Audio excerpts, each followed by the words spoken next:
আলহামদুলিল্লাহি রাব্বিল আলামিন ওয়াসসালাতু ওয়াসসালামু আলা সাইয়্যিদিল আমবিয়াই ওয়াল মুরসালিন আম্মা বা'দ ফাআউযু বিল্লাহি মিনাশ শাইতানির রাজীম বিসমিল্লাহির রাহমানির রাহিম আসসালাতু ওয়াসসালামু আলাইকা ইয়া রাসূলুল্লাহ ওয়া আলা আলিকা ওয়া আসহাবিকা ইয়া হাবিবাল্লাহ আসসালাতু ওয়াসসালামু আলাইকা ইয়া নবিয়াল্লাহ ওয়াইলা আলিকা ওয়া আসহাবিকা ইয়া নূর আল্লাহ। প্রিয় ইসলামী ভাইরা এবং মাদানী চ্যানেল বাংলার দর্শকবৃন্দ, আবারও উপস্থিত হয়েছি মাদানী চ্যানেল বাংলার ধারাবাহিক অনুষ্ঠান আরশের ছায়ায় থাকবে যারা। যে যেখান থেকে দেখছেন, কাছে কিংবা দূরে, দেশে কিংবা প্রবাসে, সবাইকে জানাই আন্তরিক মোবারকবাদ ও অভিনন্দন। প্রিয় ইসলামী ভাইরা, আমাদের নবী সাল্লাল্লাহু আলাইহি ওয়াসাল্লামের উপর দুরূদ শরীফ পাঠ করার অসংখ্য অগণিত ফজিলত এবং বরকত রয়েছে। নবী করিম রউফুর রহিম সাল্লাল্লাহু আলাইহি ওয়াসাল্লাম ইরশাদ ফরমান, মান সাল্লা আলাইয়া বালাগতনি সালাতুহু ওয়া সাল্লাইতু আলাইহি ওয়া কুতিবাত লাহু সিওয়া যালিকা আশরু হাসানাত। নবী করিম সাল্লাল্লাহু আলাইহি ওয়াসাল্লাম ইরশাদ করেন, যে ব্যক্তি আমার প্রতি দুরুদে পাক পড়ল, তার দুরুদে পাক আমার নিকট পৌঁছায় আর আমি তার দুরুদ প্রেরণ অর্থাৎ রহমতের দোয়া করব এবং এছাড়াও তার জন্য 10টি নেকি লেখা হবে। সুবহানাল্লাহ, সুবহানাল্লাহ। প্রিয় ইসলামী ভাইরা, আমি আপনি যদি আমাদের নবী সাল্লাল্লাহু আলাইহি ওয়াসাল্লামের উপর দুরূদ শরীফ পাঠ করি, তাহলে রাসূল সাল্লাল্লাহু আলাইহি ওয়াসাল্লাম বলছেন যে যে ব্যক্তি আমার প্রতি দুরূদ শরীফ পাঠ করে তার দুরুদ আমার নিকট পৌঁছায় আর আমি তার প্রতি দুরুদ প্রেরণ করি, অর্থাৎ তার জন্য দোয়া করি, রহমতের দোয়া করি। আপনি যদি রাসূল সাল্লাল্লাহু আলাইহি ওয়াসাল্লামের উপর দুরূদ শরীফ পাঠ করি, তাহলে রাসূল আমাদের জন্য রহমতের দোয়া করবেন। শুধু তাই নয়, রাসূল সাল্লাল্লাহু আলাইহি ওয়াসাল্লাম আরও বললেন যে তার জন্য 10টি নেকি লেখা হবে। সুবহানাল্লাহ, সুবহানাল্লাহ। আমাদেরও উচিত বেশি থেকে বেশি পরিমাণে রাসূল সাল্লাল্লাহু আলাইহি ওয়াসাল্লামের উপর দুরূদ শরীফ পাঠ করার অভ্যাস করা। প্রিয় ইসলামী ভাইরা, আপনারা দেখছেন অনুষ্ঠান আরশের ছায়ায় থাকবে যারা। আল্লাহ পাকের সর্বশেষ নবী রাসূল আরবি সাল্লাল্লাহু আলাইহি ওয়াসাল্লাম হাদিসে মুবারাকার মধ্যে কতিপয় লোকের আলোচনা করেছেন। কিছু মানুষকে আল্লাহর হাবিব সাল্লাল্লাহু আলাইহি ওয়াসাল্লাম দুনিয়ায় জাহিরি হায়াতেই বলে গিয়েছেন যে এই মানুষগুলো, এই ক্যাটাগরির মানুষগুলো আরশের ছায়ার মধ্যে থাকবেন। জি হ্যাঁ, এর মধ্যে একজন ব্যক্তি হচ্ছে যারা গোপনে সাদকা করে, আল্লাহর রাস্তায় দান করে। কিতাবের মধ্যে আছে যে তার ডান হাত যদি সাদকা করে, বাম হাত জানবে না। গোপনে সাদকা করা, এক তো আল্লাহ তাআলার রাস্তায় সাদকা করা, দ্বিতীয় হচ্ছে গোপনে সাদকা করা। সাদকা এটা হচ্ছে একটা মালি ইবাদত, আর্থিক ইবাদত। ইবাদত দুই প্রকার হয়ে থাকে, একটা হচ্ছে শারীরিক ইবাদত, আরেকটা হচ্ছে আর্থিক ইবাদত। শারীরিক ইবাদত যে সমস্ত কাজ আমরা শরীরের মাধ্যমে, ইবাদতগুলো আমরা শরীরের মাধ্যমে করে থাকি, নামাজ, রোজা, কোরআন তেলাওয়াত, জিকির, দুরূদ শরীফ, ইলমে দ্বীন অর্জন, এগুলো যেহেতু এগুলো শরীরের মাধ্যমে হয়ে থাকে। আর্থিক ইবাদত হচ্ছে জাকাত প্রদান করা, সাদকা দেওয়া, হজ করা এটা আর্থিক এবং শারীরিক উভয়টার মধ্যে চলে আসে। কারণ অনেক মানুষ আছে যাদের উপর হজ ফরজ নয়।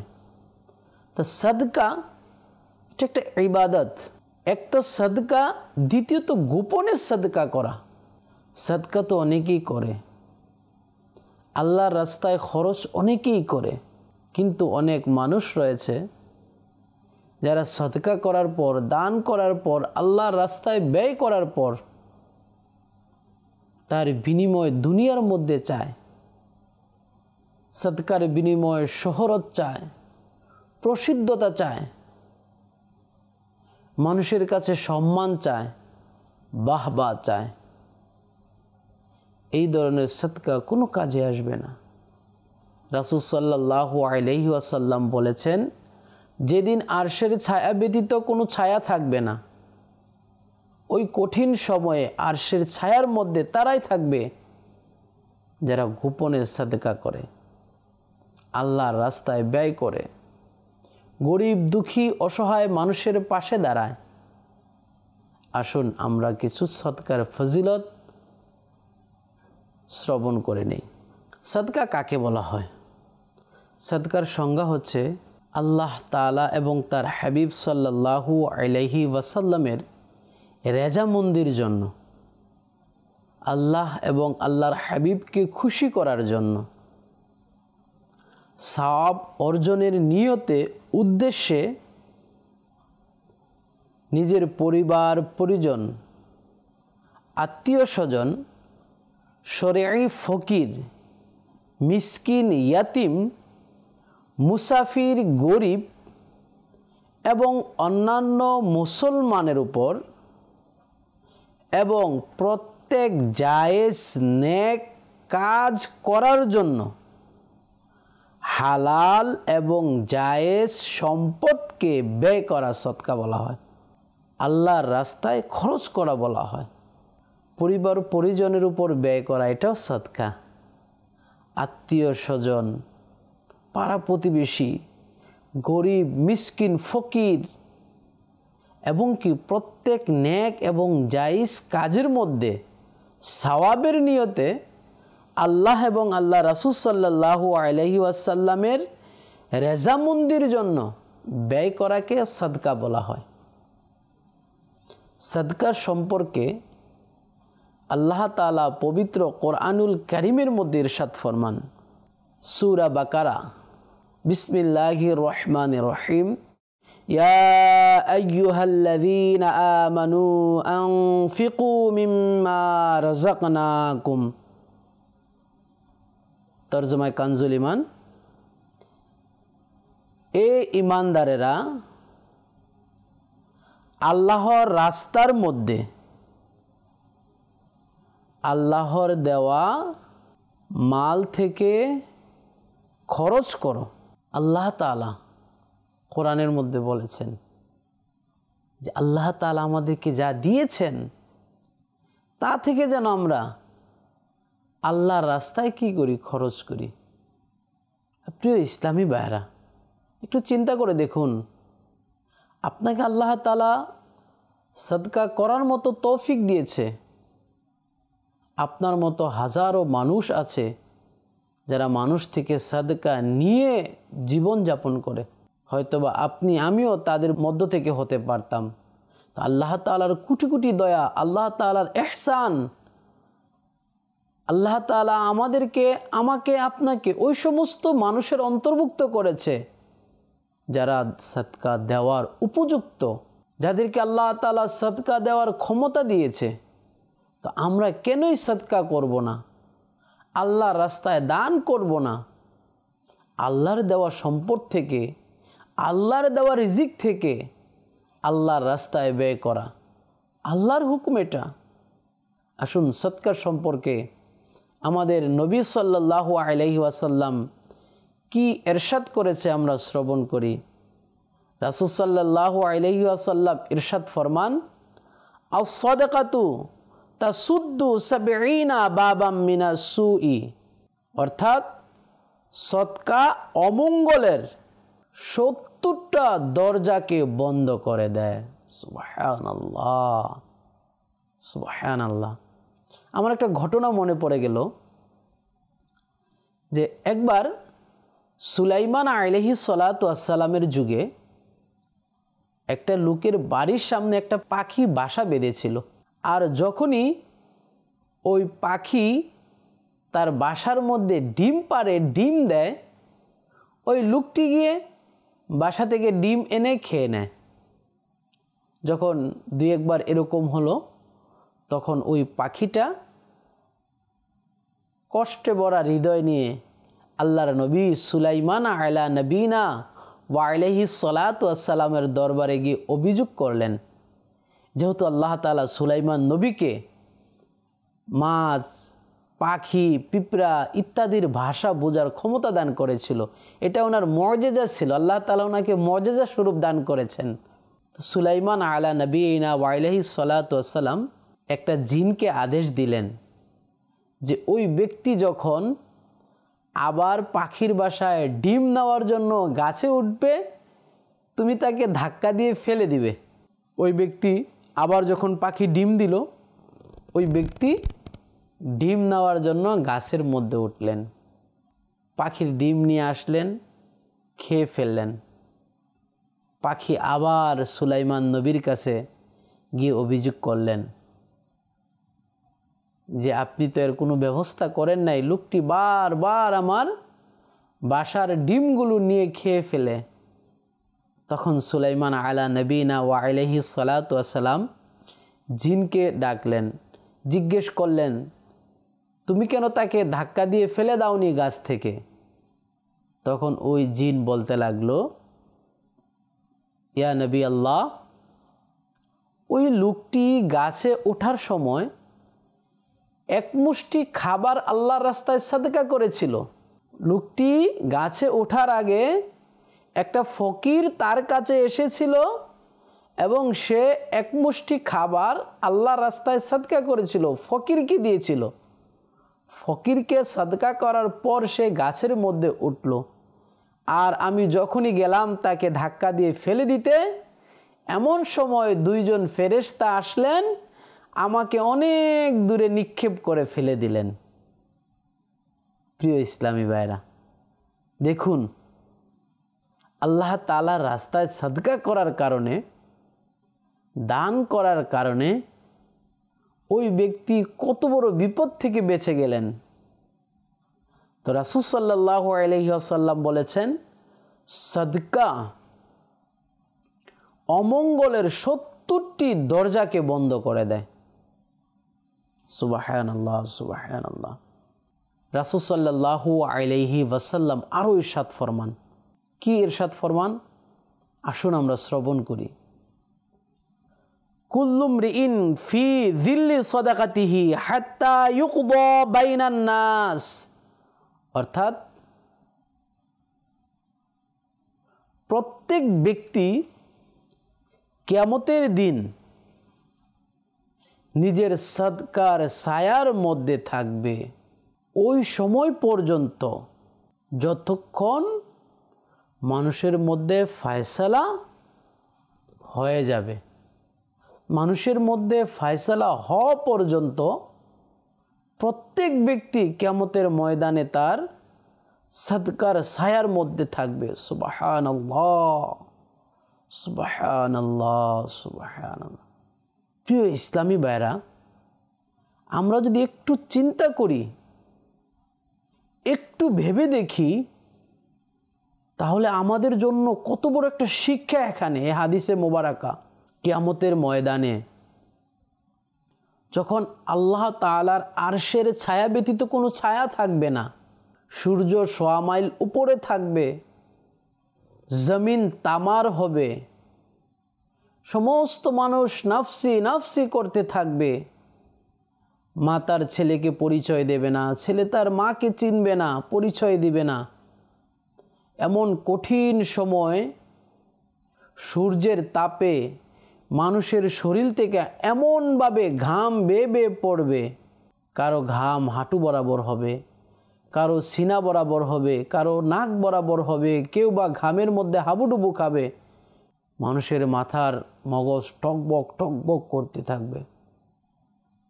এখন আমাদের দেশে যদি একটু রোদ হয়, তাপমাত্রা বেশি হয়, আমরা পাগল পারা হয়ে যাই।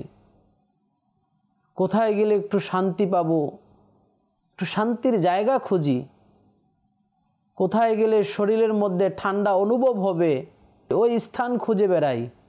পিপাসার কারণে গলা শুকিয়ে যায়, বারবার পানি পান করি, ঠান্ডা পানি পান করি। কিন্তু একটু চিন্তা করে দেখি, আমরা এখানে যদি পিপাসার্ত হই, পানি পান করার ব্যবস্থা রয়েছে। এখানে যদি রোদ লাগে, গাছ রয়েছে, ঘর রয়েছে, বাড়ি রয়েছে, এসি রয়েছে, ফ্যান রয়েছে। কিন্তু কিয়ামতের দিন কোনো কিছুই থাকবে না। পানি নিয়ে পানি পান করার মতো ব্যবস্থা থাকবে না। ঠান্ডা হাওয়া অনুভব করার জন্য এসি ফ্যান থাকবে না। ওই কঠিন সময় প্রত্যেক ব্যক্তি তার সাদকার ছায়ার নিচে থাকবে, যতক্ষণ না মানুষের মধ্যে ফয়সালা হয়ে যায়। সুবহানাল্লাহ। আমাদের উচিত যে আমরা যেন বেশি বেশি সাদকা করি, যাতে আমাদের কিয়ামতের ময়দানে আমাদের সাদকার ছায়াটা বেশি হয়, বড় হয়। প্রিয় ইসলামী ভাইরা, আসুন আমরা আরও শ্রবণ করি।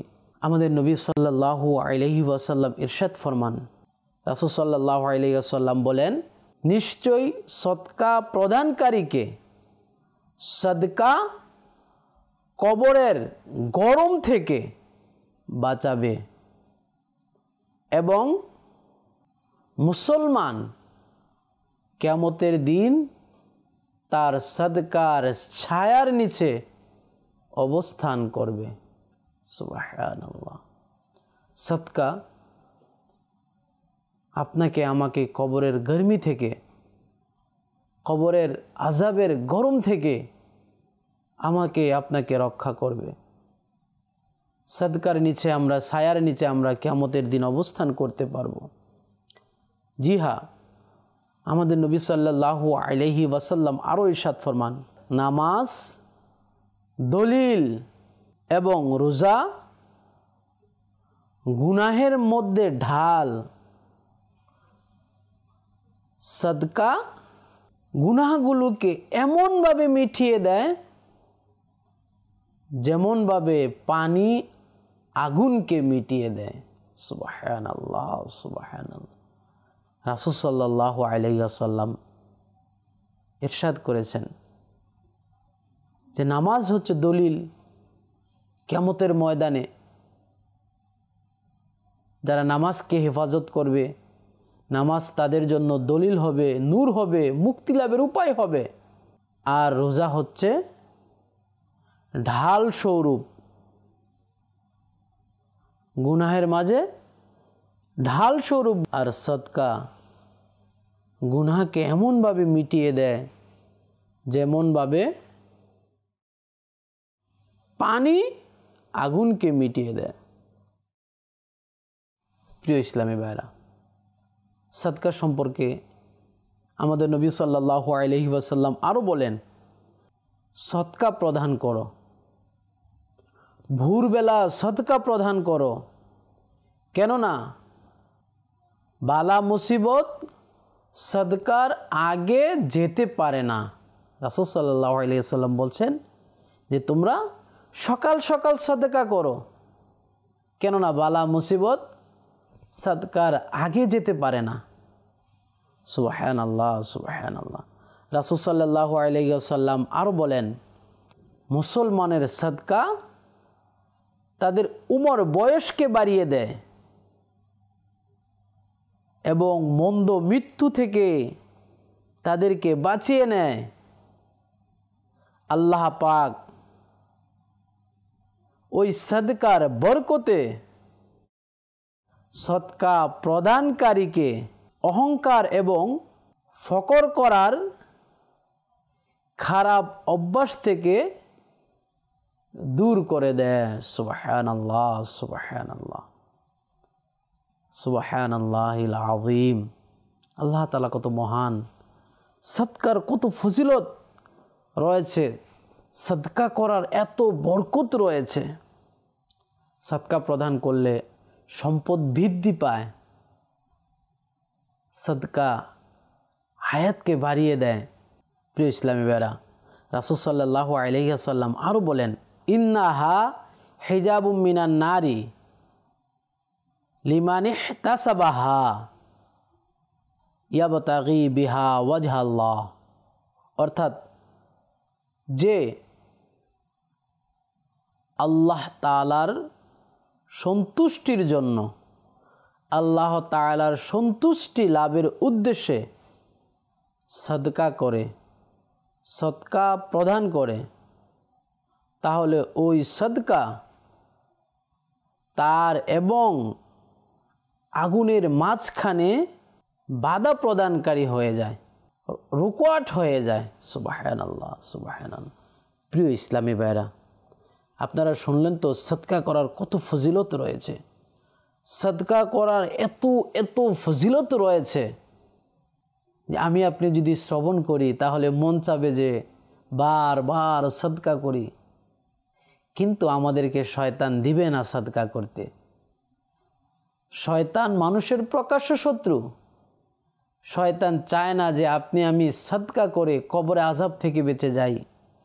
শয়তান চায় না যে আমি আপনি সদকা করে কাল কিয়ামতের ময়দানে সদকার ছায়ার নিচে অবস্থান করি। শয়তান চাবে না যে আপনি সদকা করে আপনার রব তাআলাকে আপনি খুশি করেন। শয়তানের কাজ ছোট ছোট জিনিসগুলোকে আপনাকে বড় আকারে দেখিয়ে দেবে।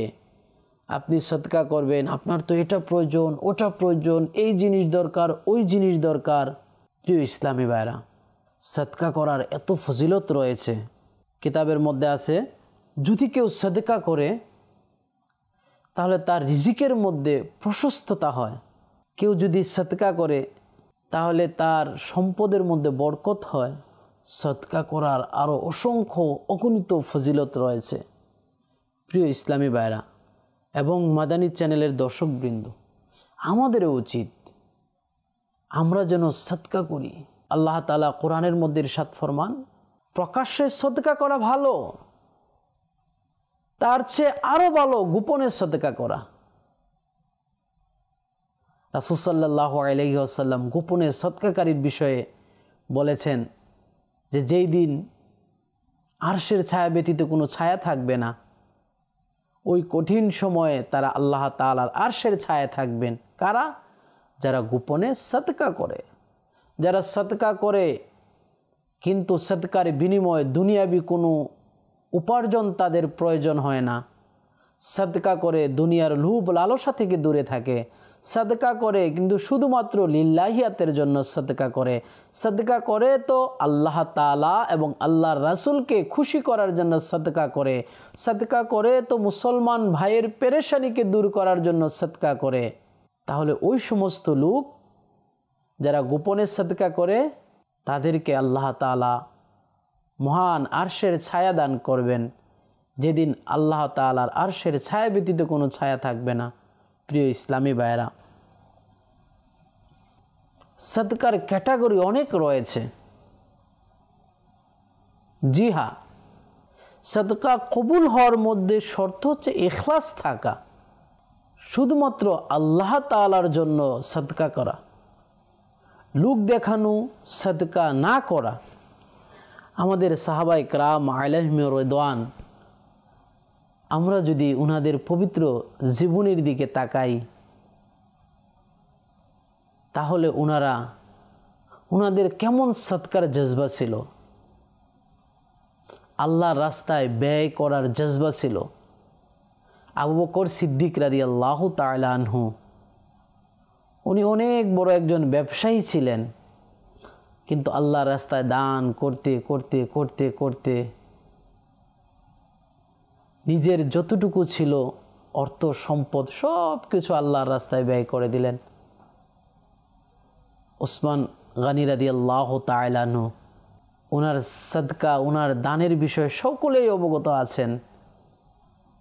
ওমরে ফারুক আযম রাদিয়াল্লাহু তাআলা আনহু, প্রিয় ইসলামী ভাইরা, ওমরে ফারুক আযম রাদিয়াল্লাহু তাআলা আনহু তো এমন সাহাবী রাসূল এমন আমিরুল মুমিনিন যিনি রাতের বেলায় ঘুরে ঘুরে মদিনা শরীফের মধ্যে দেখতেন, সদকা করতেন, দান করতেন, কোনো মানুষ বিপদের মধ্যে আছে কিনা, কারো অভাব আছে কিনা, কারো কোনো কিছুর প্রয়োজন আছে কিনা।